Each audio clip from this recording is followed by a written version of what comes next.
Good evening and welcome to Tucker Carlson Tonight. If you're watching this right now, you are missing a rare primetime address from Joe Biden. Biden doesn't give a lot of those for obvious reasons, but tonight's topic is worthy of the occasion. America, ladies and gentlemen, is under attack, and not from our usual enemies. The threat we face tonight is existential, but it's not coming from barefoot religious extremists living in caves. It's not the Chinese government. It's not even Vladimir Putin himself, the most diabolically evil man in history.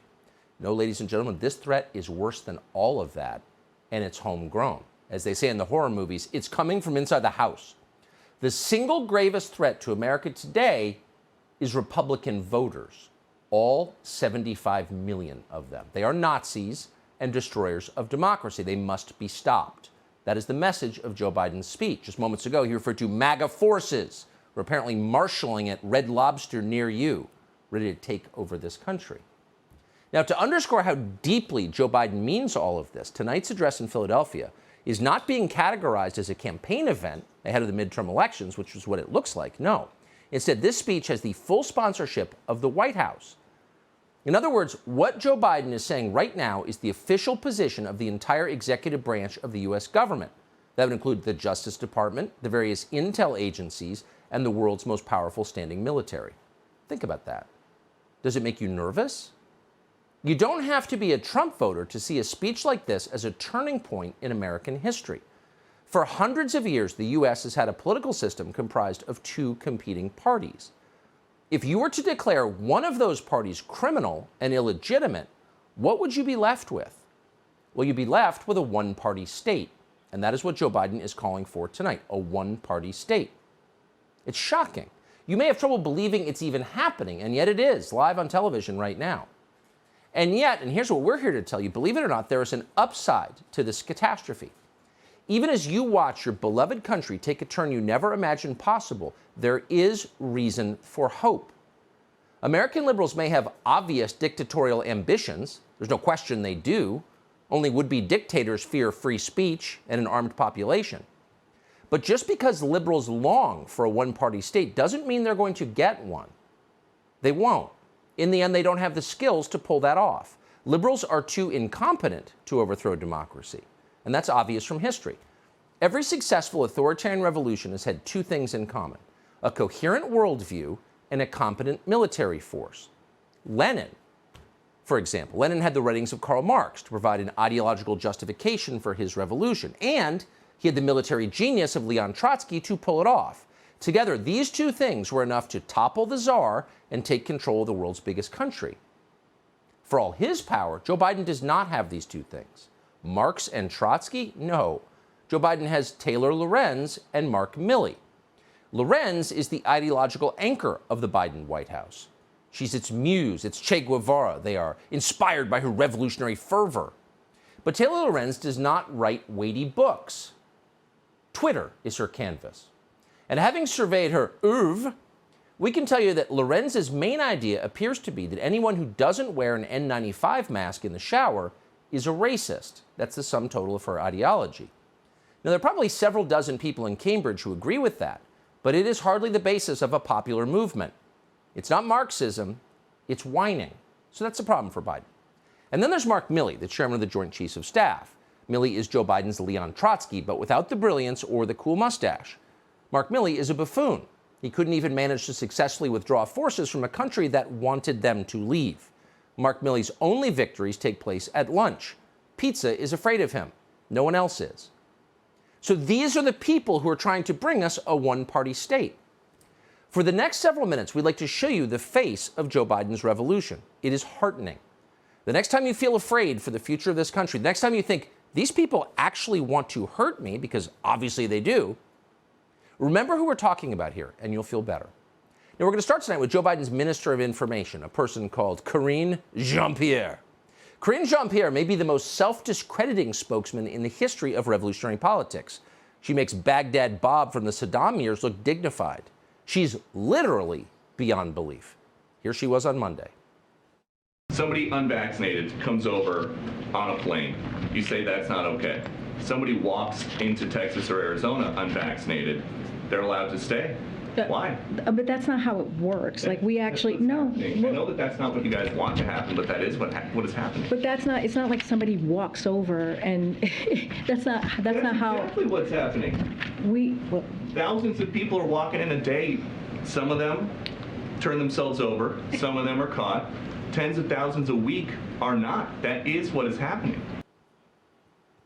It's not like someone just walks over the border. Karine Jean-Pierre laughs at that idea and waves her hand. So there are two options to explain what's going on here. Either Karine Jean-Pierre doesn't have a television set and has no idea what's happening in America right now. That's entirely possible. Or, we think this is more likely, she has seen the tape but just doesn't recognize what it is. She cannot discern people just walking over the border when she sees pictures of people just walking over the border. That's possible. She is that stupid. Want another example? Well, here she is, apparently with total sincerity, assessing a recent speech by Governor Ron DeSantis of Florida. And just last week, you had Governor Ron DeSantis suggested that Dr. Fauci should be physically assaulted. And former President Trump has done the same many, many times. Whoa, she looks concerned, and frankly, so are we. Whatever you think of Ron DeSantis, if he's calling for Dr. Fauci to be physically assaulted, that cannot stand. That is bad. That's violence. But of course, the question is, and it's always the question with Karine Jean-Pierre, is did that actually happen? Thankfully, we have the tape. Here it is.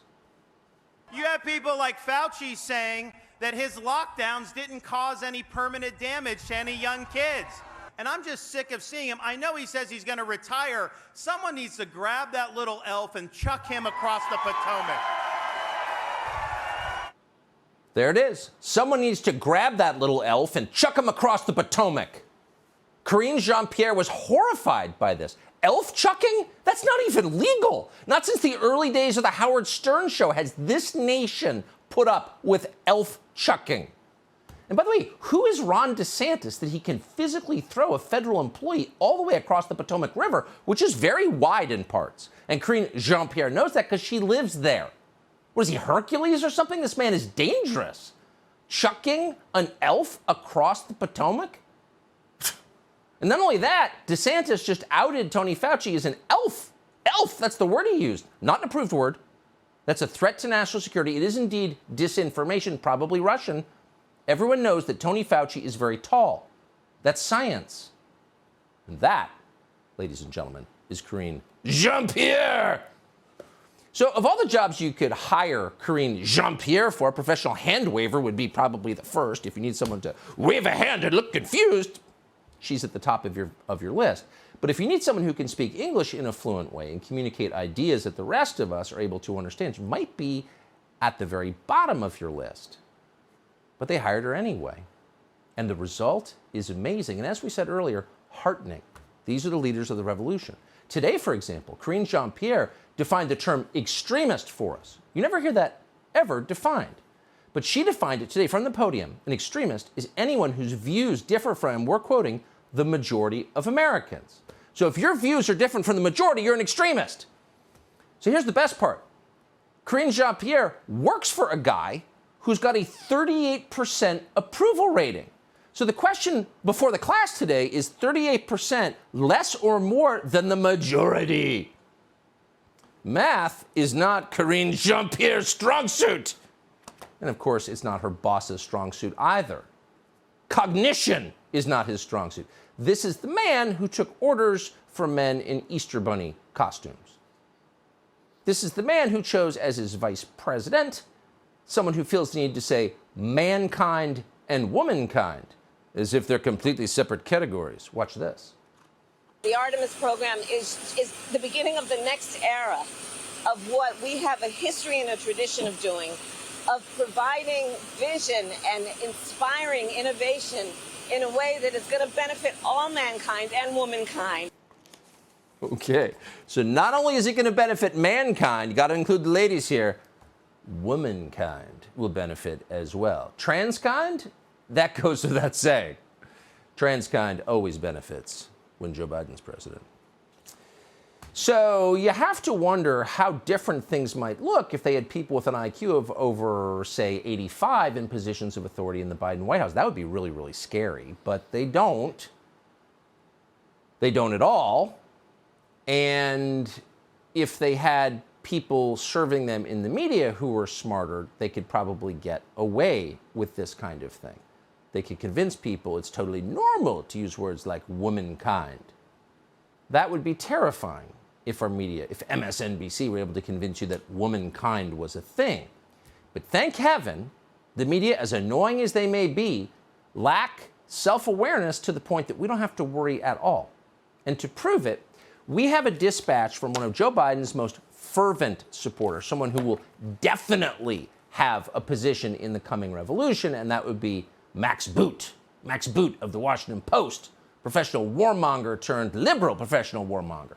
He just wrote a piece about how the real America is actually the most liberal America. We're just going to quote from the piece and let you assess. And keep in mind, this is part of the Biden brain trust. We're quoting. I've been spending time in some of the most liberal enclaves in America. First, Martha's Vineyard, where former President Barack Obama has a house. Bit of a bragger, Max Boot. And then, going back to the quote, Provincetown, Mass., an LGBTQ mecca where pride flags are ubiquitous. What did Max Boot do in Provincetown? We're not going to pry. We're merely quoting from the piece. And here it is. I even took my stepkids to a drag show. So if there's one sentence that kind of sums up the NPR revolution we're living through, and we're going to say it again, I took my stepkids to a drag show. Unfortunately, the stepkids were not interviewed about their perceptions of the drag show, but I took my stepkids to a drag show has got to be the greatest boast of all time. Can you say that? Have you taken your stepkids to a drag show? Pfft, probably not. But you know what Max Boot discovered from taking his stepkids to a drag show? And we're quoting, Provincetown is the real America. So is Martha's Vineyard. In fact, he said, we're still quoting because we can't stop ourselves. And of course, he can't stop himself. And we're quoting, they might be more representative of 2022 America than the Rust Belt diners where reporters love to take the pulse of Trumplandia. They're not taking their stepkids to drag shows at the Rust Belt diners, I'll tell you that. But they will when we're done with them. They're probably not going to get there. Max Boot is going to be too distracted. Well, there are drag shows every weekend. You can take your stepkids to drag shows all over the country. So he's not going to have time to affect this revolution. It was pretty therapeutic reading all of this. All you have to do is pay close attention to them. Listen to what they say, read what they write, and a calm comes over you. They're so dumb, they probably can't hurt you. We can't stop ourselves. Here's another example. He's finally calling out Republican semi-fascist behavior. Where has this version of Joe Biden been hiding all along? Was his semi-fascism label, in your opinion, unfounded? Absolutely not. The Republican Party of today, under Donald Trump, is a semi-fascist party. President Biden did the right thing. He did the right thing by challenging them and calling them a MAGA fascist, semi-fascist mentality. What do you think about the president calling millions of Americans semi-fascist? Listen, he's got to express and be honest about what he feels in his heart and his soul. And now he's out saying two things. One, lots of y'all are fascists. And, by the way, if you vote Republican, there's a decent chance that our democracy is no longer going to exist. I got to tell you, Scott, a lot of folks will go, where's the lie? I don't see no lies detected. Saying semi-fascist leads me only to the question, what's semi about that? It's full-on fascism. That's the brain trust, ladies and gentlemen. Ooh, why only semi-fascist? Why not full fascist? And what's the difference, Joe Scarborough? Talk to us more about criminal behavior. I find it really reassuring. But the point, of course, is that journalism is when you repeat what the people in power say verbatim, and then you congratulate them for their insight. So how does the rest of the world see this? Now, we play these clips all the time, and, they're annoying. But if you were taking a cold, calculated look at the people in charge of the United States, if you were a foreign adversary and you're thinking, what are we up against? What would you make of this? Imagine being in the Taliban 2 years ago, you're a Taliban commander, and you happen to flip on MSNBC, and you think to yourself, this is America's news media? Really? I mean, my native language is Urdu, and even I can tell these people are freaking stupid. But their Secretary of State must be impressive, right? He's the Secretary of State. Let's check on YouTube, and here's what you find.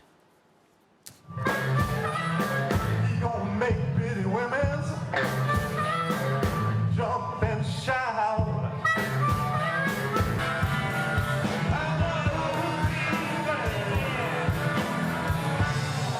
Everybody knows. Everybody knows. Imagine being the Taliban with their turbans and their AKs, and Tony Blinken starts wagging his finger at them. Oh, you must release the hostages or else. Or else what, pal? Well, it turns out nothing. Taliban gets to keep our tanks and our helicopters, and Tony Blinken goes back to performing Hoochie Coochie Man. Did he take his stepkids to the drag show this weekend? Probably. They all did. We should tell you that all these people on MSNBC and at the State Department, officially or not, work for Joe Biden. So the dumbness may flow downhill like certain other fluid matters.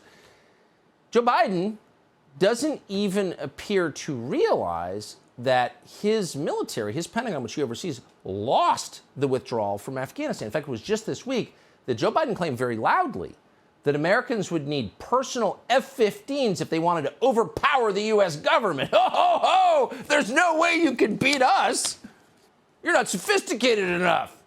You're not illiterate, sandal-wearing militia in the poorest country in the world.